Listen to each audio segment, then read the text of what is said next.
I hammered the nail through the aluminum sign and into the wooden fence. I then took a step back and briefly admired my work. I hope this keeps those damn kids away, I thought to myself as I turned toward the short dirt road that led back to my house. As I warily trudged along the path, I raised my head towards the sky. The stars were beginning to twinkle as the last few rays of sunlight shone over the horizon. The moon was high in the sky and nearly full. It was a beautiful night. I stepped onto my front porch and quickly wiped my shoes on the doormat before heading inside. It had been an exhausting week. Work was becoming more demanding than ever, and kids constantly harassing me at night was preventing me from sleeping well. Though I guess I can't really blame them. It was the kind of mischief that I loved to get into as a teenager. Lurking around haunted houses, making dares with my friends. They were just having some fun. You see, my house is haunted. At least, that's the rumor going around the local high schools.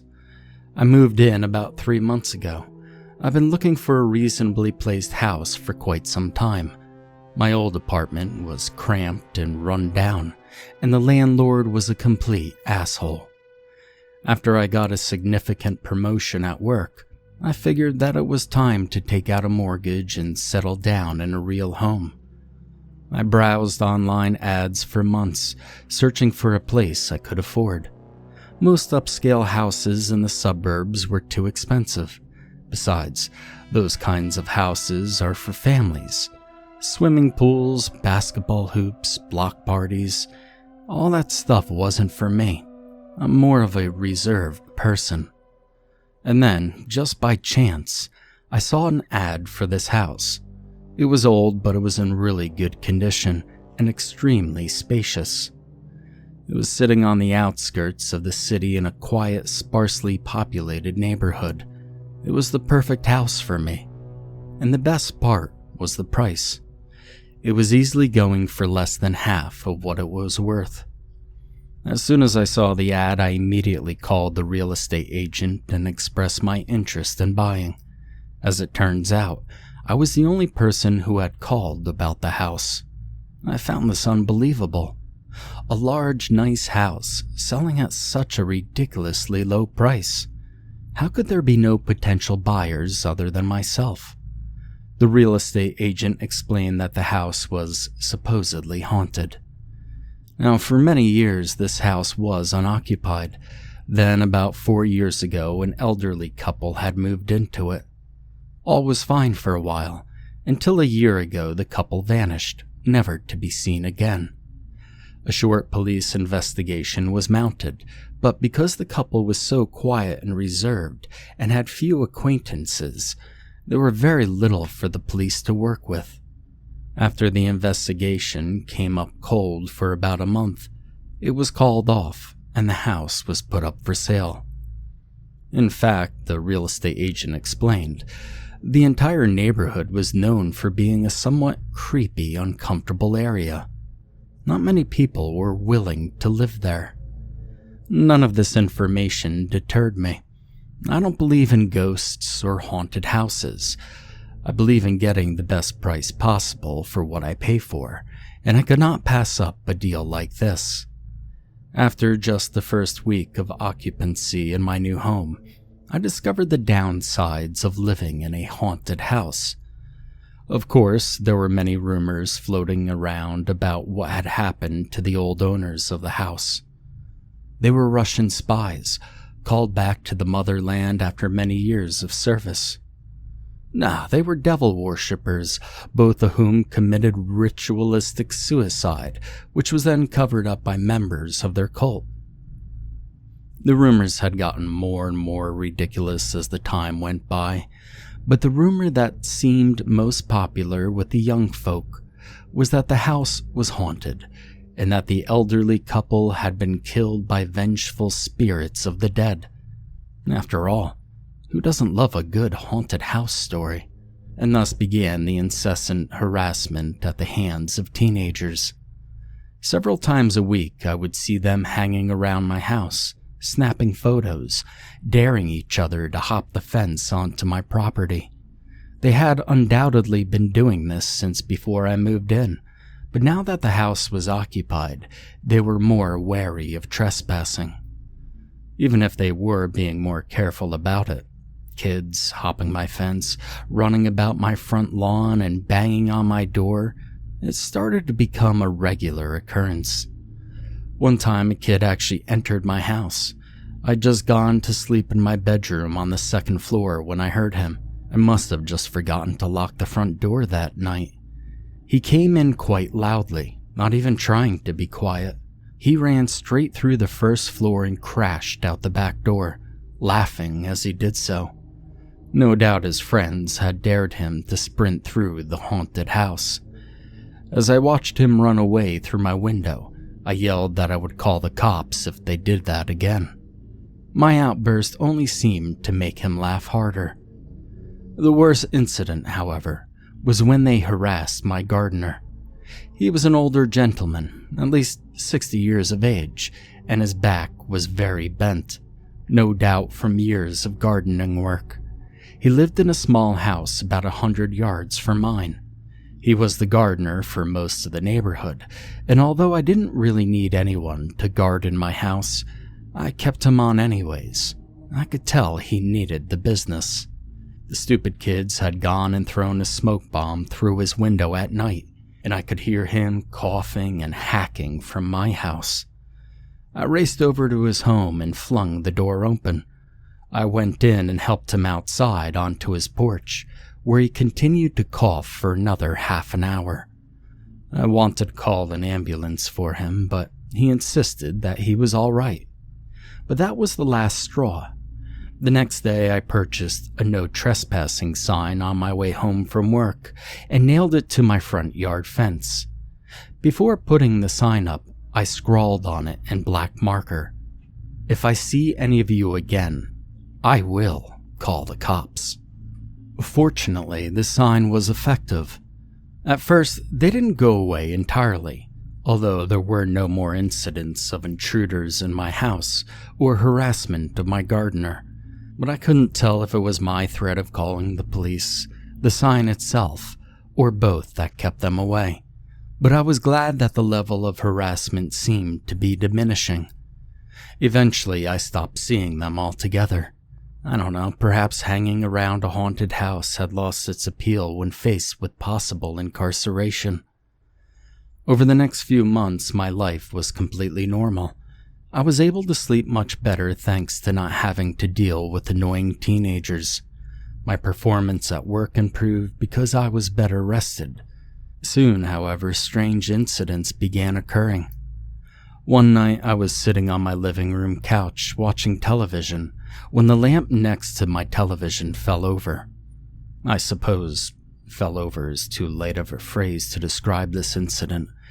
It had actually been smashed against the wall behind my television set.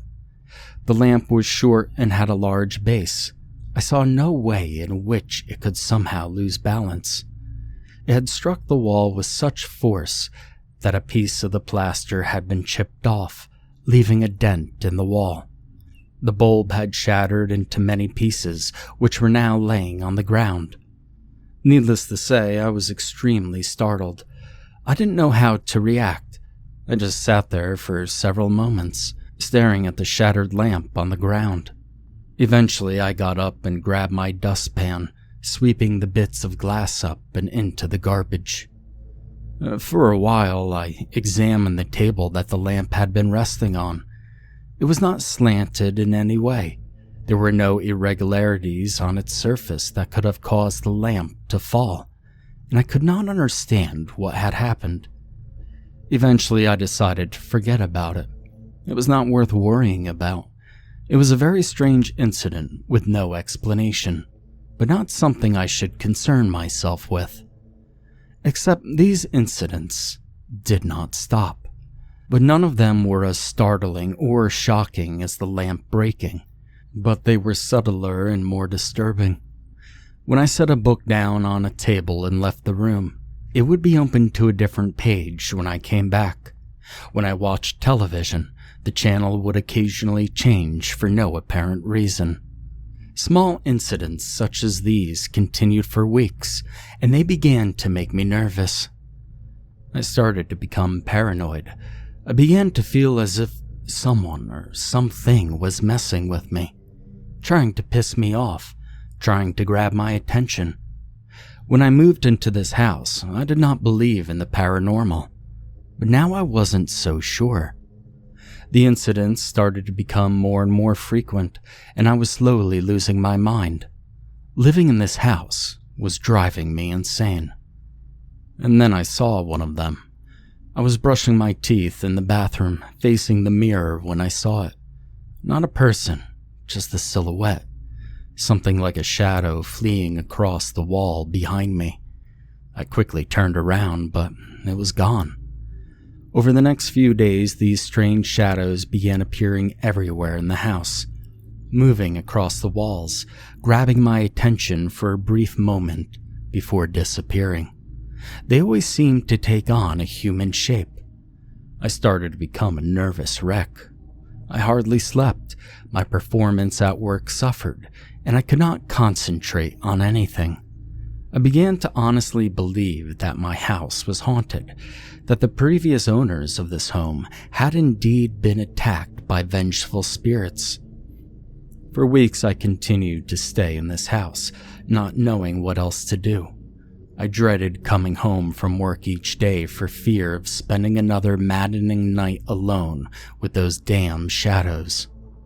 Finally, I broke down. I was in my living room, watching television just as I had been when the very first incident occurred. I was attempting to distract my mind from the hell I was living in when I saw it. Another shadow. It quickly moved across the wall behind my television set, except this one did not leave after a fraction of a second. This one stopped in the middle of the wall and stayed there, motionless. It was the silhouette of a man standing, yet there was no man casting the shadow. I couldn't handle it. I rolled off the couch and curled into a ball, sobbing. I closed my eyes and prayed that this was all a nightmare, that when I opened my eyes, the shadow would be gone. For how long I stayed like that, I do not know. Maybe an hour, maybe two. I eventually did open my eyes again. I looked up to the wall only to see the shadow still there, in the exact same position as before. This time, however, I noticed that its arm was slightly extended. Its finger was pointing at something, and I followed the line from its finger to a dent in the wall. The dent that was caused by the lamp crashing into it. For some reason, I was no longer afraid of the shadow on the wall. I now felt that it was simply trying to tell me something, to communicate with me. I scrambled over to the wall and closely examined the dent. There was nothing remarkable about it. A piece of the plaster had been chipped away. Nothing more. What was so important with this dent and about this wall? I lifted the television off of the table it was on and set it on the floor. I then moved the table away from the wall and got down on my hands and knees. I examined every part of the wall, closely searching for any strange features, for anything that could help me explain why there was a ghost there. After a few minutes, I gave up. Couldn't find anything special, nothing noteworthy about this wall. It was just an ordinary wall. And I was about to stand up when I finally noticed it. A faint line, a very faint line on the edge of the wall. I crawled over to it. The edge of the wall was just slightly dirtier. It had a slightly darker hue to it than the rest of the wall. There was a distinct line where this difference occurred, and I followed the line around the entire wall. It encompassed the whole thing. Somebody had, at some point in the past, replastered it. Delirious from the lack of sleep and, quite honestly, partially insane, I did the only thing I could think of at that moment. I ran to my garage, opened my tool drawer, and grabbed a large hammer and flashlight. I had to find out what was behind that wall. I swung the hammer with as much force as I could manage and felt a satisfying crunch as it punched a hole into the plaster. I immediately dislodged the hammer and swung it again. I beat the wall over and over, punching dozens of holes into it. I worked away at its center, slowly creating a large abscess. One time, as I brought back the hammer, I realized that there was a small piece of black plastic attached to it, and suddenly a foul smell hit my nostrils. I grabbed my flashlight and shined it into the sizable hole I had created. I immediately saw that there was a large amount of black plastic behind the plaster. And so, setting my hammer down, I grabbed a handful of the plastic and pulled. It tore off in my hand, leaving a strange, disgusting sludge on my arms. The foul smell grew worse, and suddenly the plastic in the wall briefly moved, and a dark object fell out of the tear that I had created in the plastic. I bent down and picked it up. It was covered in the black sludge and smelled absolutely disgusting.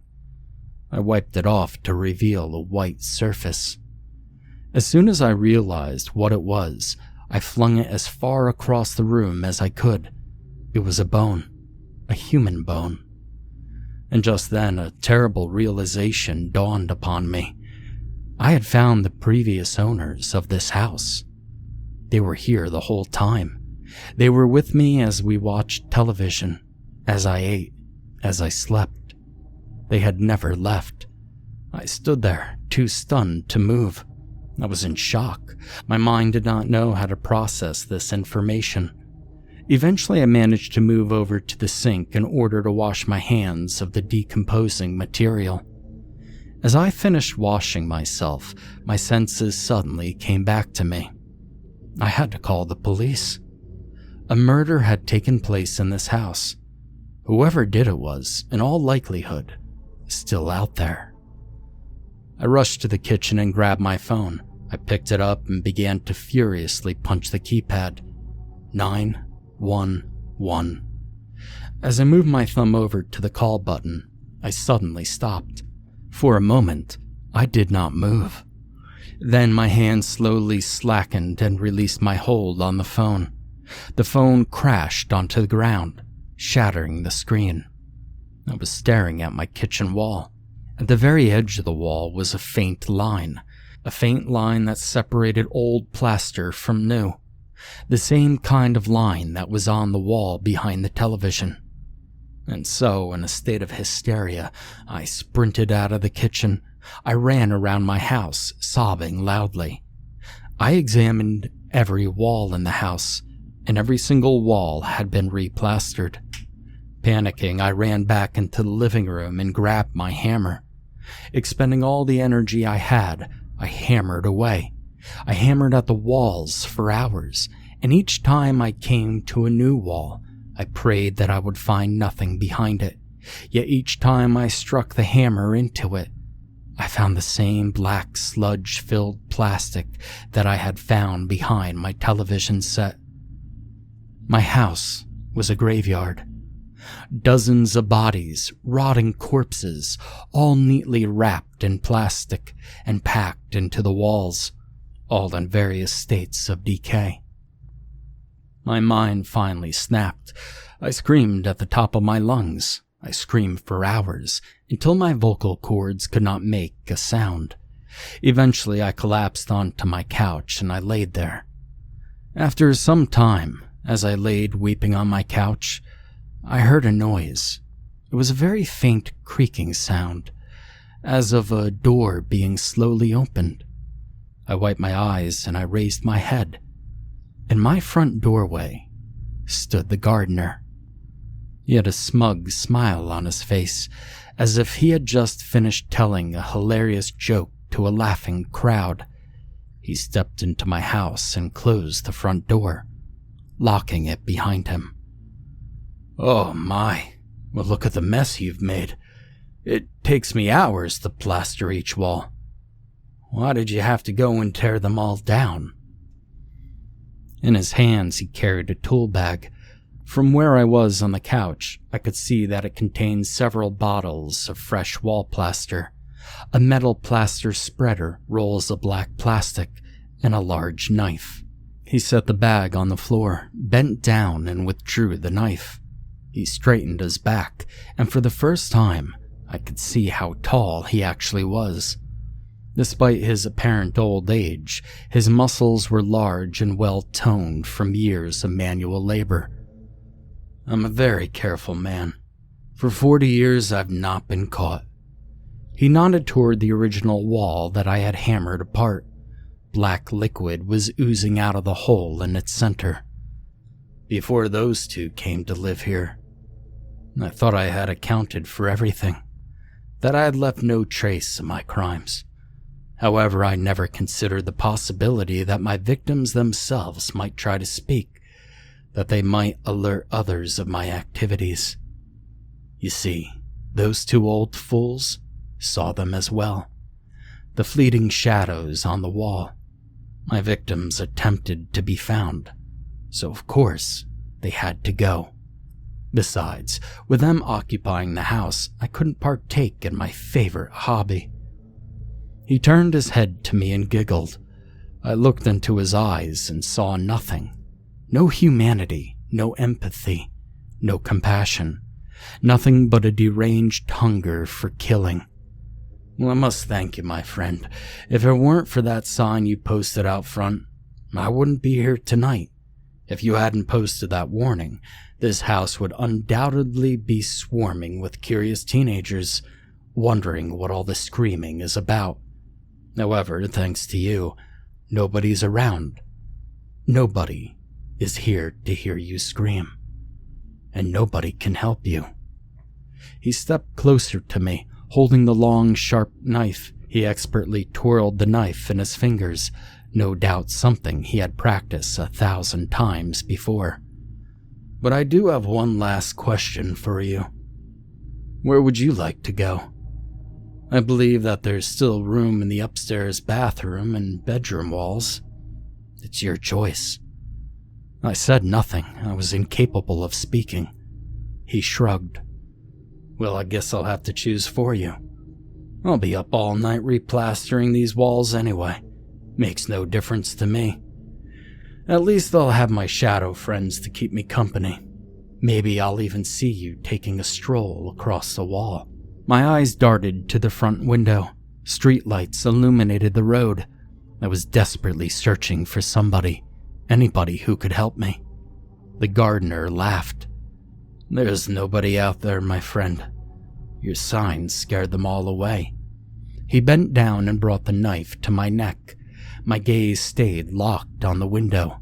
The last thing my eyes focused on was a thin piece of metal nailed to the fence.